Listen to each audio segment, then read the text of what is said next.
Modern software development is built on tools that didn't exist a decade ago. While every layer of the stack has been rebuilt, the most visible shift has been the platform we use to actually write the code. This chart shows the scale of that shift. In 2016, Visual Studio Code held just 7% of the market. By 2026, that share reached nearly 76%, leaving almost every other competitor in the single digits. Even the new wave of AI tools follows this pattern. Whether you use Cursor, VS Codium, or GitHub Codespaces, you're working on the same foundation, an open-source repository called Code-OSS. This means the lightweight editor that originally won the market has become an inescapable platform. For developers, navigating the modern ecosystem now requires understanding a complex web of forks and clones. To make an informed choice about your workflow, you have to look past the brand names and evaluate the underlying architecture of the tools you use every day. To understand how Microsoft achieved this level of dominance, we have to look at the mechanics of how the editor handles third-party code. The key is an architecture called the extension host. This schematic illustrates the concept. The core editor interface is physically separated from the plugins by a secure barrier. This design ensures that if a language plugin or extension crashes, it happens in isolation. The main editor remains stable and responsive. By pairing this stability with standardized protocols like the language server protocol, Microsoft made the editor adaptable to almost any programming language with minimal friction. This architecture created a highly stable foundation that could support thousands of plugins without compromising the core experience. It effectively established a single technological standard for the entire industry. Because this framework is so resilient, building a new IDE from scratch is no longer a viable competitive strategy. The only way to challenge the market is to fork VS Code itself. There is a common misconception that downloading the official Visual Studio Code app means you are using purely open-source software. This Venn diagram clarifies the distinction. The open-source foundation, Code.OSS, is on the left. The proprietary version from Microsoft is on the right. To create the official product, Microsoft adds proprietary branding, telemetry tracking, and hard-coded access to the official extension marketplace.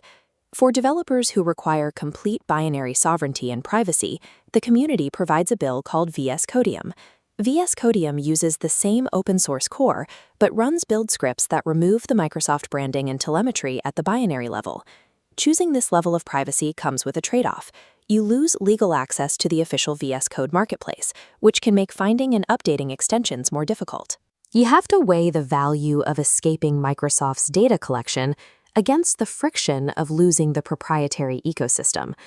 The decision is different for enterprise architects who need to build custom, internal development environments for their organizations.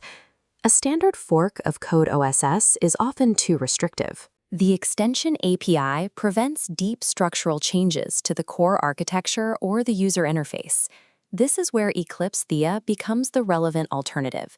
It is a vendor-neutral framework designed for high levels of customization. On the left, VS Code's API only lets you add features to the perimeter of the editor. On the right, Thea's modular grid allows you to replace the internal components themselves. While Thea requires a larger engineering investment to set up, it is the only way to achieve full architectural control without the limitations of the VS Code extension model. We are now seeing a new disruption as autonomous AI agents begin to restructure the way we interact with our codebases. When you add AI as a simple extension, like GitHub Copilot, the AI is confined to a sandbox. It can generally only see the specific file you are currently editing. To perform complex tasks like multi-file refactoring, an AI needs platform-level authority. It has to be integrated into the foundation of the editor to see the entire project at once. To grant the AI this level of access, tools like Cursor had to completely fork VS Code and rewrite the rules of how extensions interact with the editor. This creates a highly optimized AI-native environment, though it usually requires a proprietary subscription and results in vendor lock-in.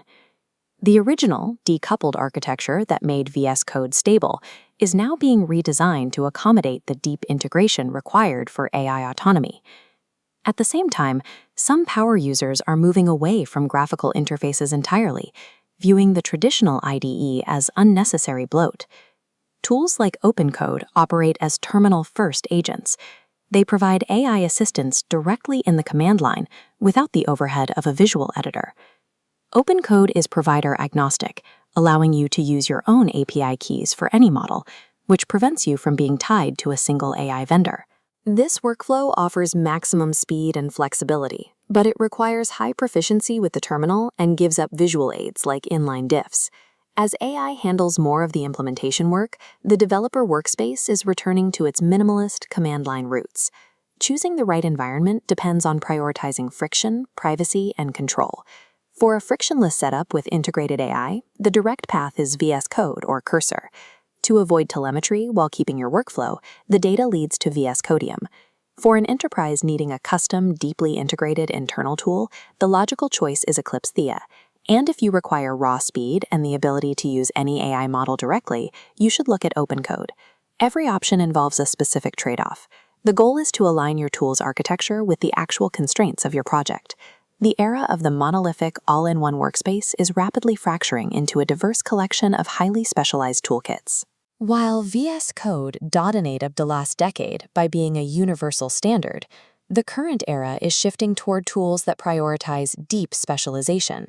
The decision has shifted from comparing user interfaces to choosing which provider you trust to manage the AI intelligence within your codebase.